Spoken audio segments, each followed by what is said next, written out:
I'm John Seacrest. I'm the founder of the Seattle Angel Conference. Our goal with that program is to get more people to write good checks. And so in order to do that, we run a bunch of workshops. So we'll have 26 workshops between now and August 31st. The deadline for this round for angel investors is going to hopefully be before all of the companies apply on August 31st, like we did last year. And so we gather 40 investors, 20 of which have done it before and 20 of which haven't done it before. And we create a fund of 200,000, which then gets invested in one of the 50, 60, 80 companies that apply. And the side effect of that is everybody learns something. And in the end, we get an investment in a company. Seattle Angel Conference 19, there are 5 different deals that are underway. 4 of the finalists are getting sidecar funds in addition to the one that won the 200,000. So if you got here, you got here because of the meetup group, and we will post all of the workshops there. Levi, if you could introduce yourself, and then if you could then dive right into the slides and talk about what you're doing. Sounds great. Thanks, John. So my name's Levi. I started participating with SAC 2 conferences ago, so SAC 18. So I've done 18 and 19, which we just finished. It's been a really fantastic experience. SAC was my first angel investing experience. After talking with John last year, I realized I qualified as an accredited investor and could start exploring that. Previously, I've done quite a lot of work with startups as a mentor and advisor, and as a mentor and director with the Founder Institute here in Seattle. After participating with SAC right around the same time, I also joined E8, and recently was invited to join Day One Syndicate as well. So cool to see that shout out there. Thanks, Ankit. So happy to talk about any of those experiences with folks separately. If you'd like, feel free to reach out and I can share contact information if you want. So outside of angel investing and general work with startups, I moved to Seattle about 5 years ago from the East Coast originally for Amazon. So I was there for about 5 years leading product marketing and product management teams. And at the beginning of this year, I left Amazon to launch a new business within WS Audiology, which is one of the 5 major hearing aid manufacturers in the world. So it's, I like to joke with my friends who are real founders that I have 80% of the fun of being a real founder and only about 20% of the risk. It's been a very fun experience, although ironically devoid of fundraising. So that's the one piece I have not yet experienced as a founder. So today I'll run through some slides which John has kindly provided, so I will ask you to bear with me as I'm not as familiar with them as I would like to be, but we should have a good conversation. I think we'll take it fairly informally. Please do feel free to stop me if you have any questions. And one thing I do ask, because I've been picking up some echo, if you're not talking, if you could stay on mute, I'd really appreciate it. All right, let me see if I can figure out this screen share again. Okay, I think I got it. Everyone seeing that okay? All right, perfect. So we'll kick things off. Let me see. All right, so an introduction to angel investing. So we'll cover 6 broad groups. Why we invest in startups. It's kind of bonkers, but we love it. Some definitions, the overall landscape, some tips on building your portfolio, some thoughts around evaluating companies, and this might be especially relevant, I think, for some of the founders here today, to help you understand how some angel investors are looking at your company. And then a summary at the end and some time for questions. All right, so why we angel invest. I think, in my personal opinion, that your #1 reason for investing as an angel should be because you like it, because you enjoy it. For me personally, the motivation is I love working with startups. I love working with founders. I am not a founder myself, and this was a great way to sort of insert myself into the ecosystem in a way that added value and was productive, and allowed me to be kind of a full participant in this very, very exciting space in the tech sector. Obviously, making money is also a motivator, and if you're doing this right, you should be making money. But given how much work is involved and how much risk is involved, I would posit that fun should maybe be your primary motivation. That's a matter of opinion. All right, so let's go into some definitions. So an angel investor, that's an accredited investor. So that means you meet certain qualifications as determined by federal government, which we'll go over in a second, who uses their own money to invest in startups, generally in exchange for convertible debt or equity. And these structures are set up conveniently by the SAC, by SAC, during one of the conferences. So it's a great way to kind of get started as an angel investor with sort of training wheels on, because you don't have to worry about this and you can learn best practices as you go, which was a major part of the appeal for me personally. A good angel investor is one who takes the time to perform their due diligence and understand how to invest successfully. And I would say investing successfully means partly getting a good return, of course, but it also means adding value. I would put forward that as an angel investor, the money that you're putting into a company should be only part of the value you're adding. Ideally, you're participating in some way and providing a support network, connecting the entrepreneur with resources they need, maybe acting as an advisor. I would argue that ideally it should be a much more active role than, say, being an LP with a typical venture capital firm or fund. All right, so an accredited investor. And I would caution, this is not legal advice, obviously, so it's always a good idea to look up the latest regulations on your own. There have been some changes recently to open this up a little bit more. But generally speaking, it's an individual who makes more than 200 or who has made more than 200K per year for the last 2 years and has the expectation of doing the same this year. It's 300K if you file jointly with a spouse, or an individual whose net worth, or a married couple whose net worth exceeds 1 million, excluding your primary residence, pardon me, or a trust with more than $5 million in assets. So a startup versus a small business. This is an important one, and if you participate in SAC or if you work with angel investors, I think you'll see this conversation come up a lot. A startup is the idea of a startup is it's kind of the way I'd put it sort of more casually is it's something that's going to either be wildly successful or a total failure. There's not a whole lot in between. So the idea here is that it's a company that's funding itself with outside capital to achieve an accelerated growth rate to try and reach a liquidity event with a multiple return within about 10 years at the outside horizon. Whereas a small business, the idea is more that it's a company that is not necessarily attempting to grow in terms of multiples, but really to achieve financial stability, achieve a profit for the people who run this business, and essentially reach the status of a going concern and be able to operate indefinitely in that state.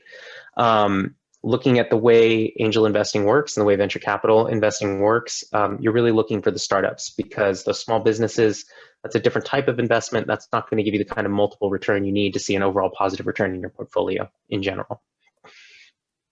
So VCs and angels, my sense is this used to be a much clearer distinction, and it's starting to kind of bleed over a little bit with the micro VCs, very early stage VCs. We're starting to see some funds pop up. Sea Change, actually, I would argue is a good example of this, that are kind of blurring the line between traditional angel investing and venture capital. But in general, VC funds are typically going to have larger amounts of capital to deploy through their funds, which means they're going to be looking for larger deals generally, which also means that they're probably looking a little bit later in the growth cycle of the startup. Angel fundraising, you're looking more for around $1 million or less, a few $100,000. SACS rounds are typically right around $200,000, $250,000 for the winner, to give you a ballpark idea, and that would be considered seed funding. Venture capital returns are generally down to a few massive exits, so it's very much it's not a bell curve. So they're looking for massive potential, essentially, because they just need a couple of those multiples in a fund to achieve profitability for the whole fund. And then venture capital funds, like I mentioned earlier, they're typically investing in a smaller number of later stage companies relative to angel investors. Again, this is an area that I think really in recent years has started to blur pretty significantly, and there's definitely exceptions, but these are some kind of broad generalizations that you can use to ballpark your understanding. So moving to the angel investing landscape. So admittedly, these numbers are a few years old and have been growing substantially, but to give you a ballpark idea, in 2016, angels were investing about $21 billion a year in about 64,000 companies per year. VCs are investing around 84 billion, so you're looking at about 4 times as much in about 8,000 companies, so a much smaller number of companies at this point in 2017. You're seeing only about 25 billion in seed or early stage companies. I'm afraid I'm not intimately familiar with the numbers now, but I would suspect that you'll start to see a larger proportion going towards those seed and early stage companies from VC. So you can see here, obviously you've got 30% over here of angel-backed deals coming out of Silicon Valley in California. You've got quite a lot out in Boston, 8%, 11% New York. But we're not doing too badly for ourselves up here in the Pacific Northwest at 7%. And again, this is a few years old, so I think you'll see the numbers are quite a lot higher here. There's a lot of investment happening here. And actually, frankly, a lot of what we see in Seattle is coming out of the Seattle Angel Conference. There's quite a lot of, especially smaller VC funds and angel investors that are getting their start through this program. So rough estimate, angels invest in about 1 out of 30 companies that they see. And you're trying as an angel to diversify your portfolio as much as possible, because, as noted here, your returns are going to be widely distributed. Roughly 50% of companies at the seed stage are probably going to fail, so they're not going to, return you your money essentially, which is why you need those large multiples to see a positive return. So, and here's our breakdown. So about 50% go out of business. You get maybe 35% being sold to a larger company, getting an acqui-hire, 7% in the Walking Dead. So that's a company that is not doing badly enough to actually go under, to fail, but they're also not generating any positive returns for you. And they can linger on for quite a while. This can be a point of frustration for some investors because they want either a liquidation event or a failure so they can write it off, as a failed investment. Then we've got a scattering of other potential outcomes here, and then we can see down here 0.1% IPOing. So an IPO is something you'll hear a lot from founders. It's something a lot of founders will target. It's a little bit mythical. Obviously, it happens, but it's late stage enough that it's usually not, in my opinion, a huge concern for an angel investor. There's a good chance, even if you invest with that company, you're not going to be part of it at that point anyway. And even if you are, that the likelihood of this happening is so slim. You really don't want to count on it. So why would anyone do this with those kinds of numbers? There is money to be made. If you are careful, if you do your due diligence, if you have an investing thesis and it's a good one and you can stick to it, you can see a 25% annualized return. Keeping in mind that this is money that is locked up for a substantial period before it's actually liquid again. And by substantial period, I mean 5 to 10 years. Angel investments can be part of a diversified portfolio. They're generally uncorrelated with other asset classes, so that helps with your overall portfolio diversification. And they can help you gain exposure to an earlier stage of company that is just exposed to totally different, well, maybe not totally different, but very different market risks and very different forces. So again, decoupling, from market beta and giving you better diversification in your portfolio. Now, that said, you do want to be disciplined about your allocation in your portfolio. Obviously, over allocating to angel investments, such a high risk asset class, is probably not going to be a good idea. So we're seeing here essentially just another breakdown of the same thing here. 70% of investments fail overall. Typically, it's going to be a loss. You're going to see it roughly 5 years average duration that your investment's locked up.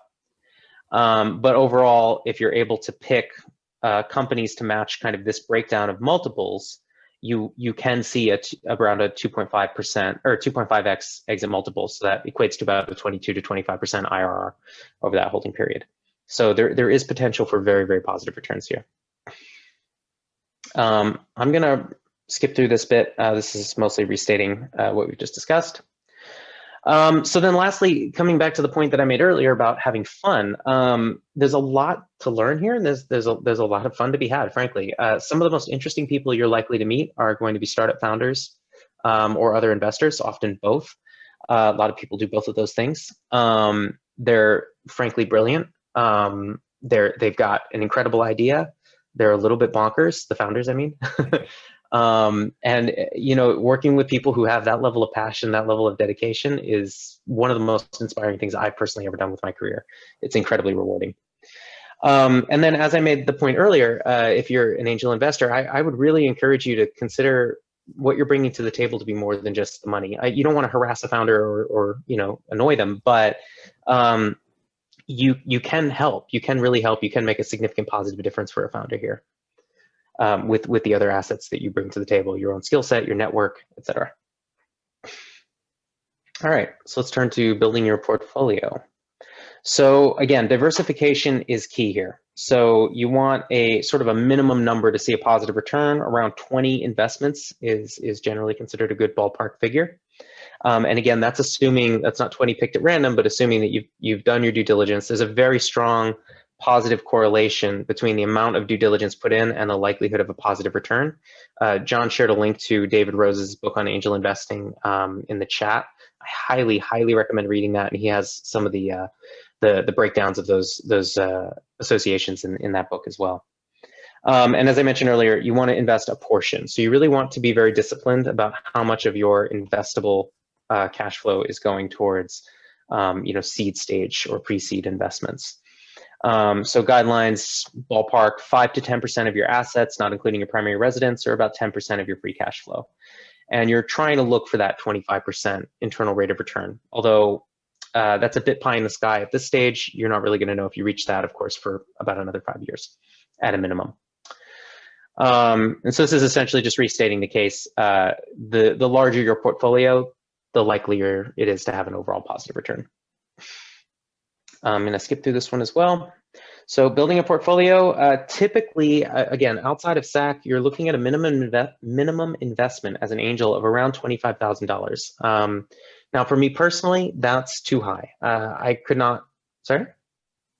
Is there a question? All right. I would not be able to achieve appropriate levels of diversification at that amount. And that's a big part of why the Seattle Angel Conference is super helpful for me personally.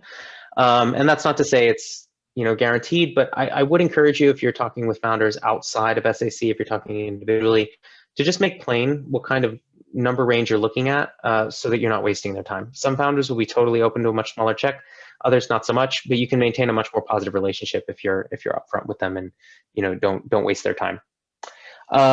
Developing your own goals or your own guidelines for how you select an investment is great. A couple of us mentioned earlier being part of E8, the clean tech investing group.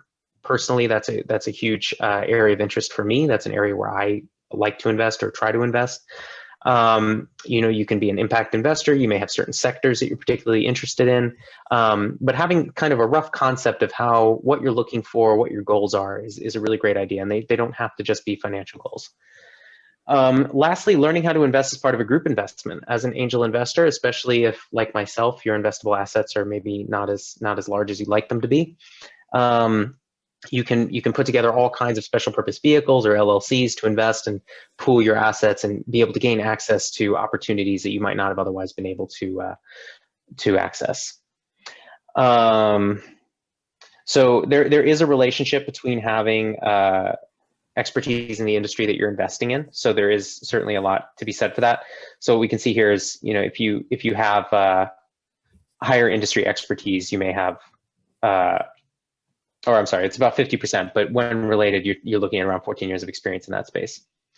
That said, a lot of angel investors I know do not have expertise in the area they're investing in. They're just interested in that space, and they're trying to gain an education in that space. And I would actually put myself in that bucket as well. Clean tech is not an area I'm super familiar about, but it's an area I'm very interested in, and that's why I try to participate there.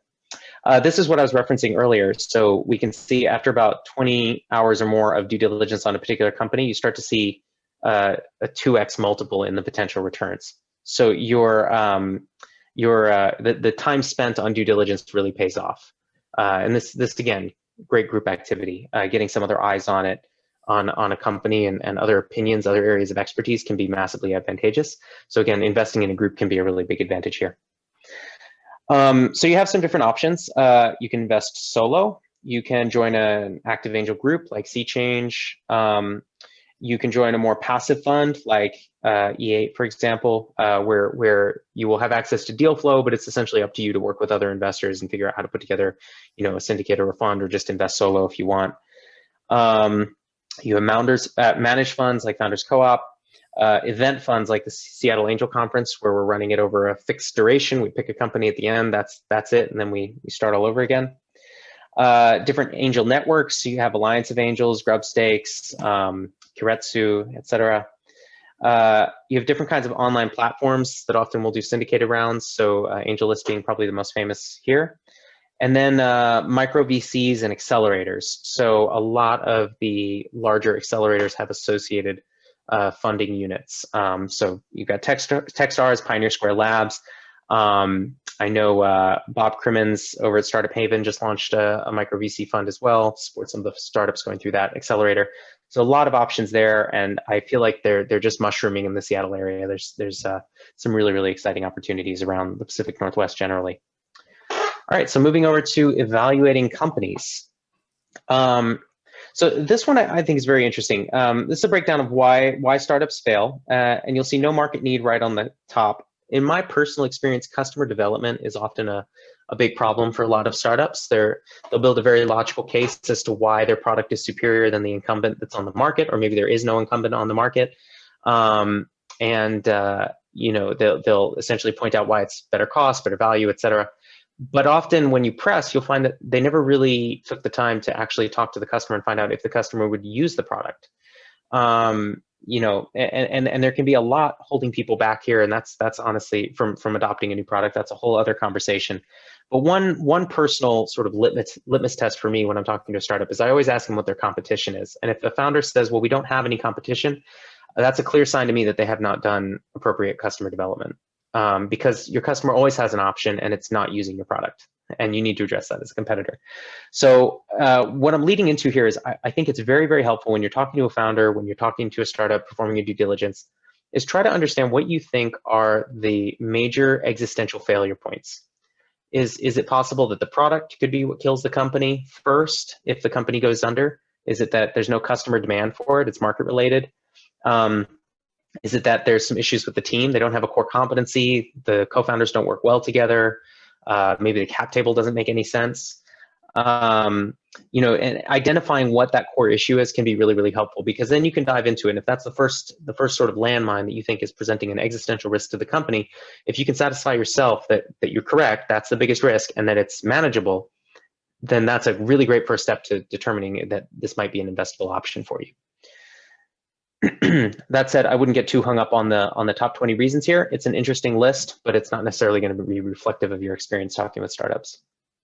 So why they succeed, we have a market timing. You've got a great team. This is an area where a lot of angel investors, in my experience, focus, because I think there's an acknowledgement that companies, startups pivot, right? And especially when we're at a very early stage, pivoting is something that is all but guaranteed. So if you're investing specifically in a product or business model, that could go away in 6 months or tomorrow or next year. If you're investing in a great team, that's a lot less likely to go away. So I think this is an area that's very appealing for a lot of investors.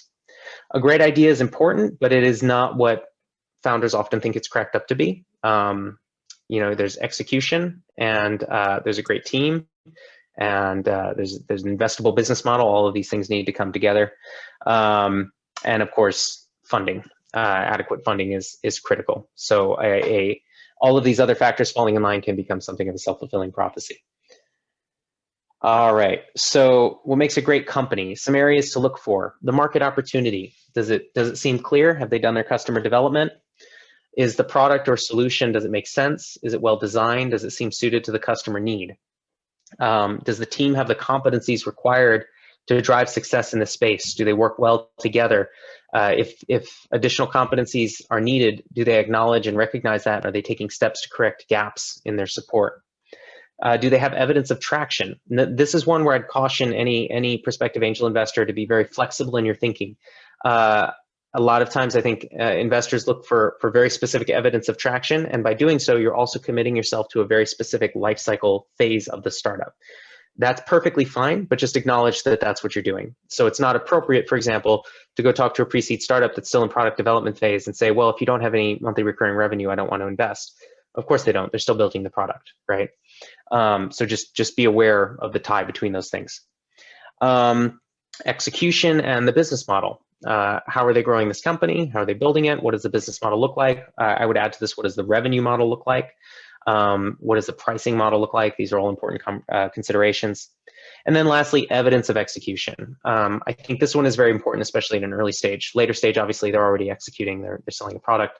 But in an earlier stage, there's going to be a lot of smoke and mirrors. That's how this works. And you need to understand what is smoke and mirrors and what is substance. So some questions to ask as you're going through this process. What is the problem that the company's trying to solve? And I would add to that, are they clear on the problem that they're trying to solve? And is that consistent across the team? So as you're doing your due diligence, it can be really helpful to talk to people other than the founder or co-founders, and make sure that all through the levels, such as they exist, that there's consistency of focus and thought. How big is the problem? And as a corollary, why hasn't it been solved before? This is a really important question to ask. The important thing to realize is that there's often a very good answer for why it hasn't been solved before, but you need to know what that is. Is this the right team to solve this problem? I would caution any investor that at this stage, this is a highly subjective question. And I've seen a lot of what frankly looks to me like quite a lot of unconscious bias creep into investors' responses to this question, often predicated around their area of expertise. So I would encourage you to try and be very conscious of that, maybe seek out some other opinions from folks with different backgrounds and different perspectives here, but it is an important question. I would also say that generally at an early stage, the answer to this is no with an asterisk, and that asterisk is, are they aware of the deficiencies in the team and are they seeking to correct them? So you might have two very technical co-founders and you go, you need a marketing and sales guy or person. And if those co-founders say, oh no, we don't need that, the product's going to sell itself, that red flag, right? If they immediately acknowledge this and they say, oh yeah, we're already looking for this, and in fact, that's part of what we're raising money for, here's what we're looking for, we've thought about it, we know the skill set we want, that's great. So this isn't the right team to solve this problem, but they know it and they're working on it and they're going to fix it. That's really good to see. And then lastly, does the solution or proposed solution actually solve the problem? And I would add as kind of a corollary to this, do customers perceive it as a problem and do they want it solved, right? I would argue if you take a look at business models like, for example, food delivery, you have a bit of a problem there because it is a problem. People do want it solved, but they're not willing to pay the money that's required to solve that problem generally, which is why a lot of these services struggle to turn a profit. So these are the kinds of questions you want to ask, and not just, do people need this problem solved, but is it being solved in the right way? And are they willing to pay what it takes to solve the problem? All right, so let's wrap up and summarize here. So good angels do make money and can in fact beat venture capital returns, which kind of makes sense. If venture capital is a way to expose yourself to greater risk and greater returns compared to the public markets, I would argue angel investing is a way to expose yourself to even greater risk and even greater potential for returns than venture capital, and that's just because you're going even further upstream. So you're going to very, very early stage companies. If you can pick winners at that stage, you're going to do quite well. Only a small percent of investments that you make as an angel are going to drive the vast majority of your portfolio returns. We covered that. Only a small amount of companies are going to be successful at the multiples required to see net a positive return on your investments. Successful investments have very high multiples. There is a positive correlation between the amount of time spent on due diligence and the number of successes and the size of those successes in your portfolio. So due diligence does very, very much pay off in a big way. It is worth engaging in.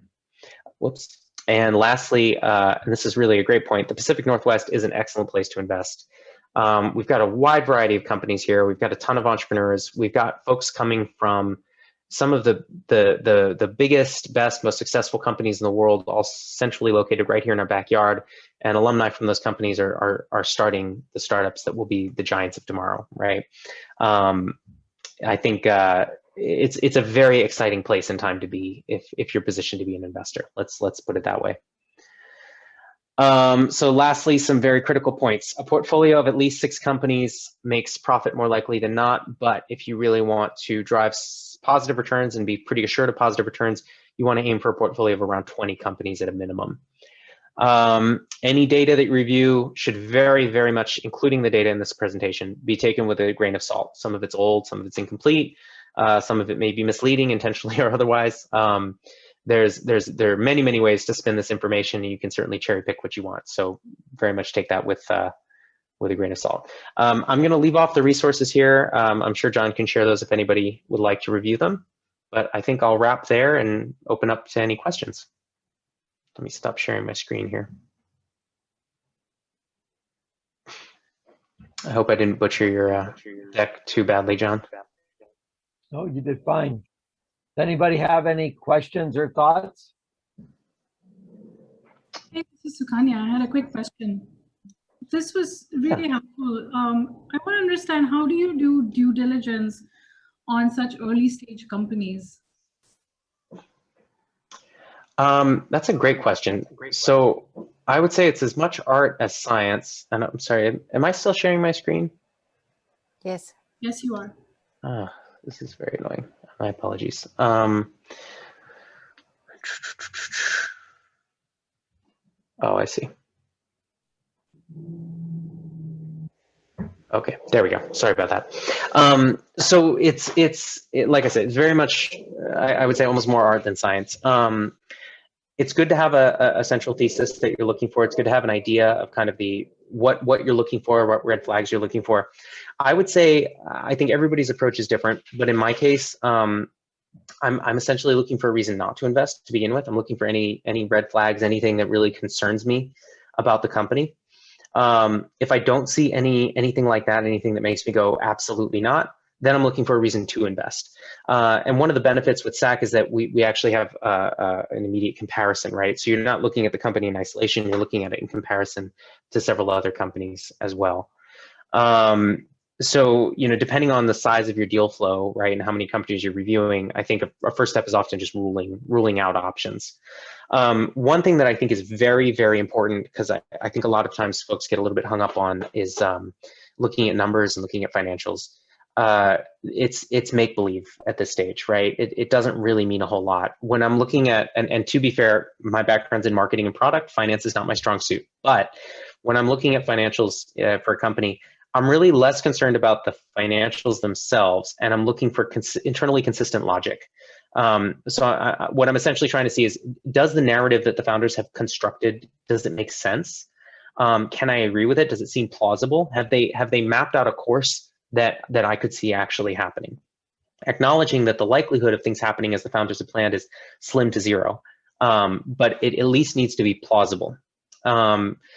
So I think there's a number of different systems that you can use. And again, the book by David Rose that John shared has some great tips in there for how to kind of apply more structure to how you're thinking about performing your due diligence.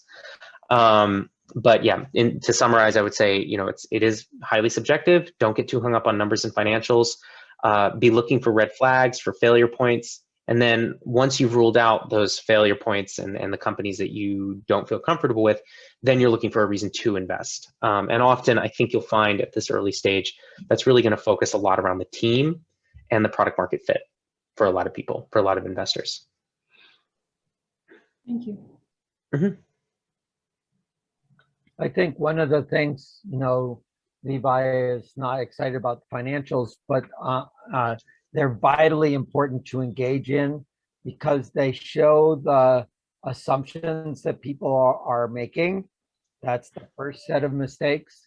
And then the second thing it does is it shows you the financial discipline of the company or not.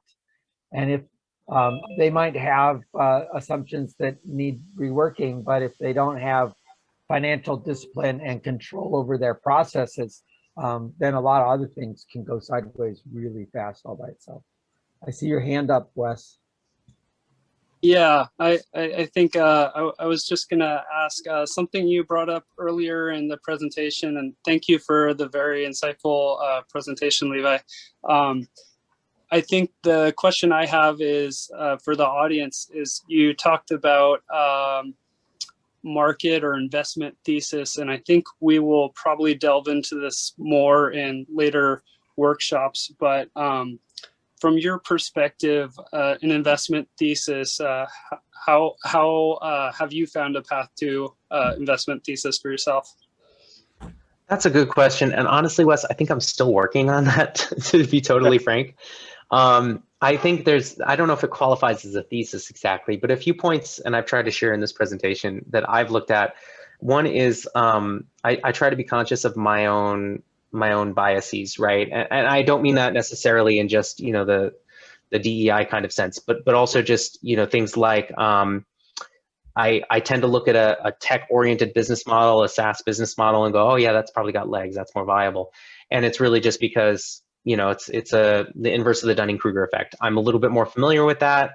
You know, a founder can make a more compelling pitch to me there because they can touch on things that I'm familiar with, and that in turn makes it feel like it has more substance.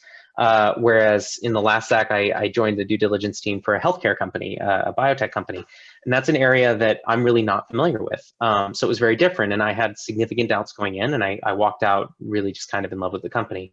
So I think being aware of those kinds of let's say heuristics that might affect your thinking in a way that's not entirely logical, I think that's something that is very, very core for me personally. And then really, like I said earlier, I'm looking for companies that I believe in beyond just their ability to turn a profit. So I don't know if I'd go so far as to call myself an impact investor, but oh, thanks, John.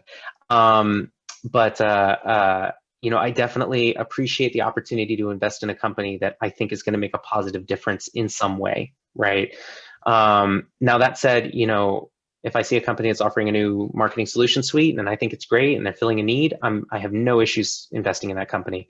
But if I have the opportunity to invest in a company that's going to, you know, find a way to make it profitable to sequester CO2 or pull trash out of the oceans or provide a cure for an severe but you know, a severe medical issue that only affects a few people, something along these lines, I'm probably going to prefer that kind of thing. I mean, that's why I'm part of EA.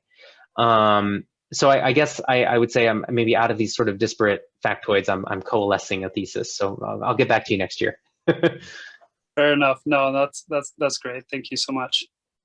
Sure. I did see a question from Jason in the chat earlier. Oh, sorry, John. I just wanted to speak to it really quickly because I thought it was good. Jason, you just mentioned about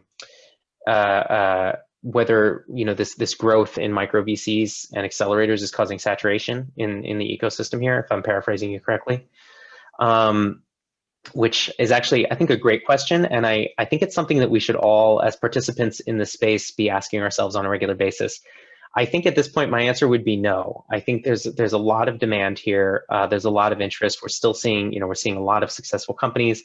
To my knowledge, we're not seeing the signs that I would consider indicative of saturation in the sense that it becomes harder and harder to find a good deal or you see returns going down.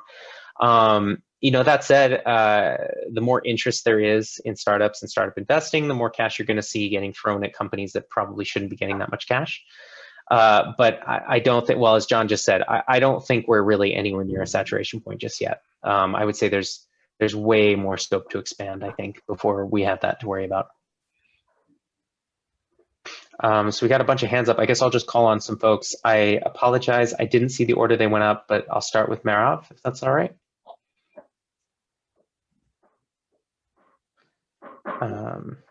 Marav, you're muted. Hi. Okay. Hi to everybody. My question is about Marav, I'm not sure if it's just me, but I'm having a hard time hearing you. The audio is very choppy. What are you looking on in the business plan? Either is this, would you hear me? Hello? I heard what am I looking for in the business plan? It's a little choppy, but I caught that much. I will ask my question in the chat, okay? Okay, sounds good. Thank you. Okay, so while Marav is typing that, Eugene, you had a question? Yes, hello. So first of all, thank you, Levi, for your very detailed and informative presentation.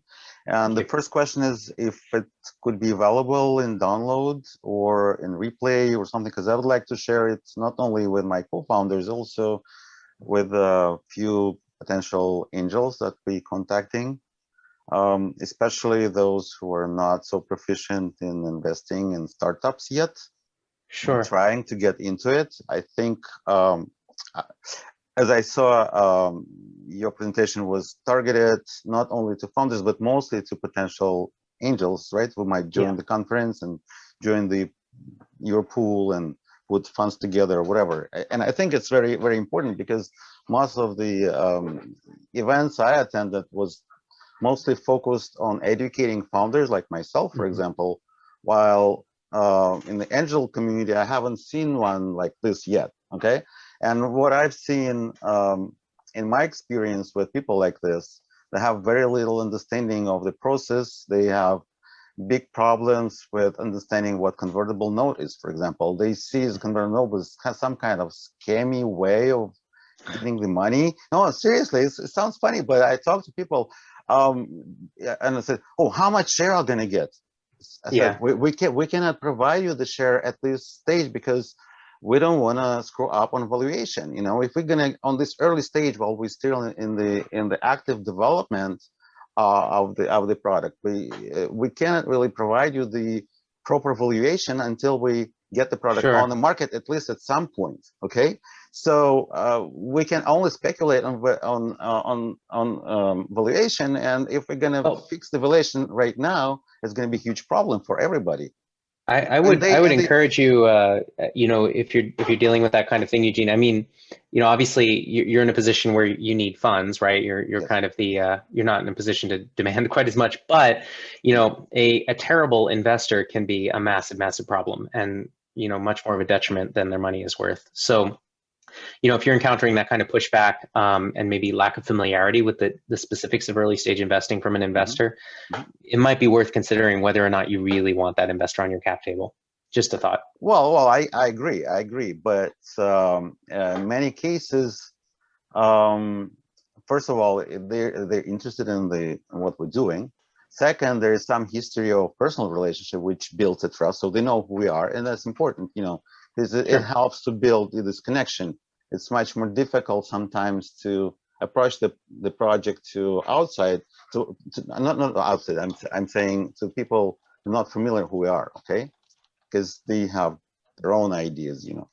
And but we stuck in the issues like this, you know, when investors not really understanding certain things that are standard in the industry. Sure. So I would like to share it with them, you know, if that would be available. Well, I think John just posted a link to the YouTube channel, and he said he's gonna post a recording there. So I would just copy that down, and I mean, certainly no issues on my end. Oh, that would be great. Yeah, if that would be a link available. Yeah, absolutely. Great. And we can of course refer people to the conference as well. You know, I know a few people who might be interested, you know, to join in and as that'd be great. Investors, you know, like I'll add my my LinkedIn too. If anybody would like to connect, please feel free. The only thing I would ask, because I get a ton of spam connections, is just if you don't mind including a quick note to let me know that this is where we met. Yeah, absolutely. That would be great. So Marav, thanks for typing your question. Sorry about the sound issue. So let's see. And I have one more quick question. Is it possible to do pitching outside the conference, or it's only through the conference we have to do it in this group, you know, because it might take a little longer time to pitch? I don't think there's any exclusivity, but John, I think you'd know more about that than I would. No, you want to pitch folks, you're Today, welcome to go pitch folks. The hard part is you probably haven't practiced enough. And not only have you not practiced enough, you probably have not gotten feedback from someone who is capable of doing a pitch in a meaningful way. So on Thursday, 2 days from now, we're doing a this is what angels want to see in a pitch workshop. And then next Tuesday, we're doing a pitch deconstruction where we have investors who are actively investing who will tell you, I heard this, but I thought you should have said that, and I'm looking for this in it, and you didn't say anything about that, but you did say this, and that doesn't make any sense to me at all and turns me into a doubter, right? That kind of feedback which will be direct. So I would highly encourage you to practice a lot to get your sound bites tight and to get very clear about what the spots look like to sell stock of your. And just one quick note, those types of pitch workshops, especially where you get to pitch to active investors or VCs, they're super, super helpful. I highly recommend them. One thing, we had a mentor in FI who said this, and I think it's one of the best pieces of advice I've heard given to a founder in this situation. He said, don't argue with the feedback that you get, whether it's right or not. Just ask, is there anything else you want to share, right? And I have seen founders get some real gems after a mentor or an investor has given them a whole bunch of feedback, and then they said, okay, I'm done. They go, oh, thank you. Is there anything else you want to share? And then the investor go, well, yeah, one more thing. And that's the most valuable piece of feedback. Because ultimately it's not about, correcting them where they were wrong. You need to land that impression the first time. You will not generally have the luxury of talking to an investor and clarifying their misconceptions if they didn't like what they heard right off the bat. So what the investor is telling you is not, you said this, you didn't say this. They're telling you, I heard this, I didn't hear this. And it doesn't matter if you said it or not. If they didn't hear it, and if you have multiple people telling you that, then something needs to change there. So just a thought around that. Okay, so Tamara's question regarding the business model, what are the most important issues an investor is looking for in the business plan? Is there focus on specific issues regarding software solutions? That's a tough question, because I think there's a few different variables here. One is going to be the startup itself, right? So if your startup is, let's say, predicated on some shiny new machine learning technology that's largely unproven, and you're trying to accomplish something and automate something that nobody else has really managed yet, that's going to be a major focus. I'm going to be, as an investor, I'm going to be looking for signs that you can actually do this. Why can you do it? And Google hasn't. What's going to prevent Google or whomever from copying your idea or imitating it, or in some way eating your lunch once you do launch it, assuming you're able to?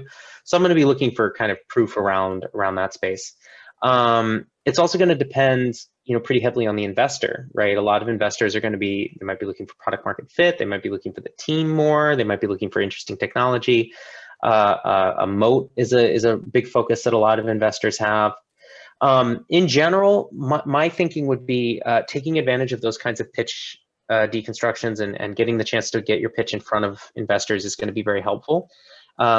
You'll start to notice that there's a lot of common factors that investors are looking for. So they're looking for a coherent, plausible financial narrative. They're looking for a reasonably sized market.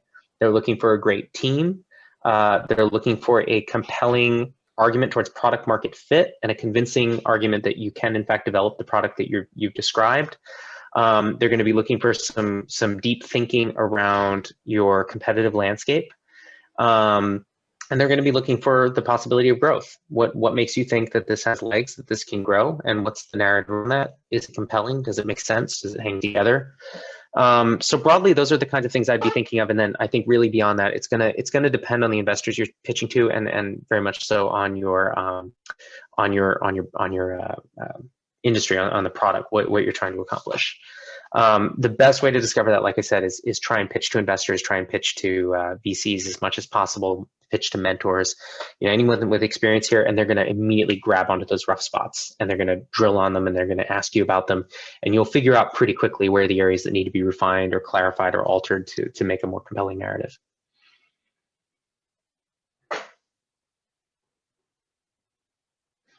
All right. Any other questions? Hey, Levi, this is Jason. Thank you so much for doing this. Yeah. You mentioned at the beginning angel investors taking on a greater role than just being money. More of an advisory role. As a founder myself and a small business owner, my fear is that I will want to step in too much. And so I guess a better quote, what do you use to evaluate where to draw that line? Sure. I think there's two things from my point of view there. One, I try to, I'm getting a bit of an echo. Thanks, John. One thing is I like to put the ball in the founder's court, right? And so, you know, if I have a founder that I'm working with, I'll be very clear. Here's what I can offer. Here's what I can do. If you have need of any of these things, please reach out, right? So that's one great way. And then the other thing that I would say is just I would think about your motivations if you're reaching out proactively, and if it's fear for your investment, maybe take a step back and think about it a little bit more. There's this kind of a joke. I feel like there's a pithy quote around it, and I don't remember it. But basically, it's to the effect that the smaller your investment, the more of a pain in the ass you are for the entrepreneur. You know, for me personally, I'm really keen not to fall into that bucket as a you know, a small angel investor. So I think, you know, good communication is obviously key, but mostly I would say it's, for me at least, it's those two things. Tell the founder what you can do and let them take advantage of it. And then, you know, proactive stuff like, hey, I met this guy who's, I think has got a skill set that would really be advantageous to you. Set up an intro, right? Go for it. But the second thing really for me would be questioning the motivation. And if you're afraid of losing your investment and that's why you're reaching out, you're like, oh, hey, you're doing this wrong, I want you to do this other thing. I would take a step back and think about, you know, how you're approaching that and why, and if it's really a constructive, productive conversation that you're going to be having.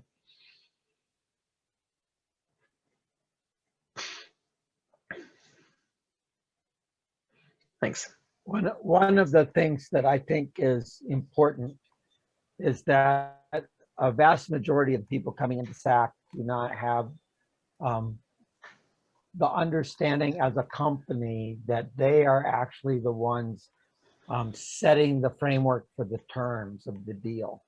And the terms that they structure for the deal changes which investors will invest, and it changes what kinds of investors can invest. And it also changes whether they're fundable or not. And so there are other things besides straight equity or convertible notes that are possible, that if you haven't thought that out, then you'd lock yourself into a treadmill that is not the right treadmill for your company. And so getting clarity about the possibilities of how to structure a deal is well worth the research.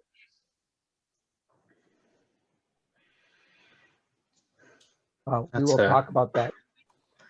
I think that's one of the things that, having now done a couple of investments, Levi, I don't know if you're going in on a sidecar on one of the 19, but we were actually looking at what's the best way.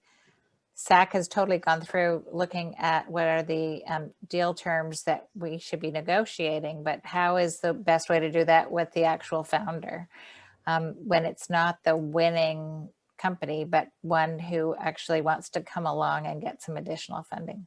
So I sort of think of SAC as being three things. One, it's an investor-led conference. So that speaks to the comment Eugene made about, you know, there's lots of education for founders and a little bit less for investors. So the second thing is that, so we educate investors, we educate founders about what investors want.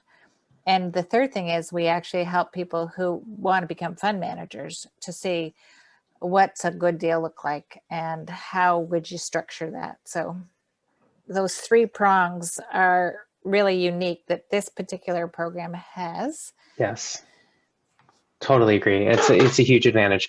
One thing I would say though to any founders is to keep in mind that, you know, for the most part, you're talking with investors who, like myself, are, you know, relatively new to the game. So just because, you know, one of us tells you something or gives you an opinion doesn't mean you have to take it as gold, right? Totally. We, myself included, say some pretty dumb stuff with more frequency than I'd like. So, you know, you want to, maybe that's just me, but you want to, you know, if you're hearing the same thing from 2 or 3 different people, then yes, you should probably listen to that. If you're hearing a piece of feedback from one person and it doesn't really resonate, I think you should feel totally comfortable maybe setting that one aside until you hear somebody else saying the same thing. So, you know, one thing I've seen more with Founder Institute, which is very, very early stage with some of the pre-seed companies coming into the accelerator. But, you know, some of these very early stage companies that talk to their first mentor, get an opinion, overhaul their pitch. They'll talk to another mentor the next week. That mentor has a totally different opinion. They overhaul their pitch again, and they're just flip-flopping back and forth because they're just changing wholesale whatever anyone tells them. And you really need to chart kind of a middle course. I mean, ultimately, if you're the founder, it's your call, right? It's your decision. And you want to strike a balance between rigidity and adhering only to your own point of view, and, you know, at the other end of the spectrum, doing whatever anybody suggests to you on a whim, right? And there's a middle course, and that's usually the best option. Eugene sent me a note asking about options available for non-accredited investors and special purpose LLCs. I'm not super familiar with special purpose LLCs, Eugene, I have to say. As far as non-accredited investors, one thing I can say is that SAC offers a proxy investor program. And I would reach out to maybe John Dex or John Seacrest for more information about that. I haven't participated in that myself. But yeah, John, maybe you have more to add here. I'm not super familiar with this space. For the proxy and sponsorship program, what we're trying to do is to get the idea of angel investing into new populations. And so we're being very selective about who we're trying to get to be community leaders in their community to drive the idea that you could invest at all. For the core part, the interesting thing is the Jobs Act created Reg CF. And so the crowdfunding, federal crowdfunding, allows you to do equity-based funding from people who are unaccredited. So if you're the real answer to the question that you're asking is accreditation is only useful for some of the exemptions to the SEC registration requirement. There are other ones as well. So you can do Rule 147, you can do Rule 701, you can do the intrastate program through Reg D 504. You can do Reg CF at the federal level. So there's about, I'd say, 5 or 6 pathways where somebody who is not accredited can write a check into a company under some particular set of constraints, which then puts constraints on the company. And so long as the company's okay with that, it's possible to move forward. But if you use something like Republic or Start Engine or WeFund, you have to essentially an equity or a safe or a convertible note or a revenue-based investment vehicle that anyone can invest in. Then the question is, what do you do when you have 500 people that spent $1,000 into your company? That's its own problem. So my answer for that is you should not be selling voting shares. You should be selling non-voting shares when you sell equity to crowdfunders. Okay, thank you. Other thoughts?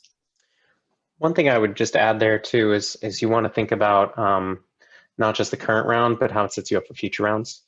One issue I see a lot with early stage startups, again through Founder Institute, is a founder who is non-technical realizes they need a non-technical co-founder, bends over backwards to try and get that co-founder, and ends up bringing in a co-founder who's only helping out part-time, whereas the original co-founder is on it full-time. And often that technical co-founder actually has a better ownership stake in the company than the original founder. And any reasonably experienced investor is going to look at that and go, absolutely not, right? So that founder just shot themselves in the foot for raising money later on.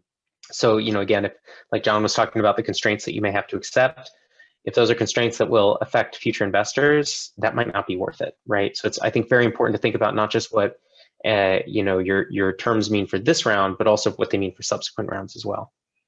And same as an investor, right? You could impose terms that are incredibly favorable to you, but if they handicap the company's ability to raise money down the road, you're damaging your own investment.